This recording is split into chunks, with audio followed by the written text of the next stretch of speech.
சீமானும் விஜயும் வந்து ஒன்று சேர்ந்தா தமிழக அரசியல் வந்து எப்படி இருக்கும்னு நினைக்கிறீங்க? விஜய் ஃபேன் வந்து அதிக பேர் இருக்கும். விஜய்க்காக நாங்கள் சப்போர்ட் எல்லாமே பண்ணுவோம். இது என்ன பிரமாதம்? இதை விட பெசலைட் ஒண்ணு இருக்கு.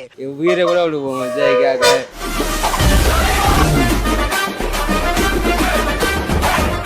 இந்த விஜய் அதெல்லாம் வேஸ்ட்டுக்கா. ஆனால் என்னோட சப்போர்ட் பார்த்தீங்கன்னா சீமானுக்கு தான். விஜயும் சீமானும் ஒன்று சேர்ந்தா கண்டிப்பாக நீங்கள் சீமானுக்கு தான் சப்போர்ட் ஒன்று பண்ணுவீங்க. சேரணும்லாம் நான் சொல்ல வரல, இவனோட அவன் பெஸ்ட்டுன்னு சொல்கிறேன். பேசிட்டு இருக்கும்போது இடையில ஐயாவா வாடா வாடான்னு எதுவும் சொன்னியா? ஃப்ளோவில் ஏதாவது வந்திருக்கும். சீமானுக்காக இவெல்லாம் ஒன்றுமே பண்ண முடியல, வரல. விஜய் வந்தால் ஒன்றும் பண்ண போகிறது கிடையாது. சும்மா அதெல்லாம் வந்து அவன் ரசிகர் சும்மா பண்ணது தான். விஜய் வர போகிறாரு, ஆட்சி பிடிக்க போகிறாருலாம். விஜயும் வாய்ப்பு இல்லை, சீமானும் வாய்ப்பு இல்லை.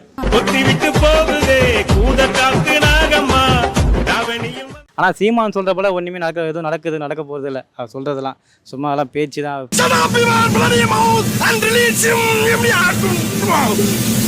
சீமானும் விஜயும் சேர்றது அது சாத்தியாகாது.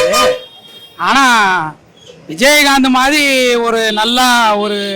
அவரை மாதிரி நல்ல ஒரு சமூக சேவை, ஒரு மனுஷனுக்கு எதனா தேவைன்னா உடனே நிவர்த்தி செய்கிறதுல வந்து விஜயகாந்த் மாதிரி வந்தால் அவர் கண்டிப்பாக வரவேற்கிறதுக்கு நாங்களே ஒத்துழைப்போம். ஆனால் சீமானையும் அவங்களையும் கம்பேர் பண்ணும்போது இவங்க தனிப்பட்ட முறையில் வராங்கங்க. விஜய்ன்றவங்க அவங்க தனிப்பட்ட முறையில் நின்று ஒரு கட்சி ஆரம்பித்து அவங்க வராங்க. அதையும் சீமானை சப்போர்ட் பண்ணணும். ஆனால் சீமானும் அவரும் ஒன்று சேர்ந்தாங்கன்னா அவங்க ரெண்டு பேரும் நேர்மையாக இருந்தால் பத்தாது. வர மக்களும் நேர்மையாக இருக்கணும். அரசியலில் மெயின் நேர்மை தான். இந்த நேர்மை இல்லைன்னா அரசியல் பண்ண முடியாது.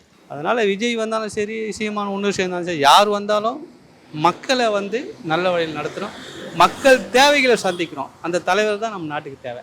அப்போ இவங்களும் ஏதோ எதிர்பார்த்து தான் இப்போ அந்த அரசியலுக்குள்ளே வராங்க.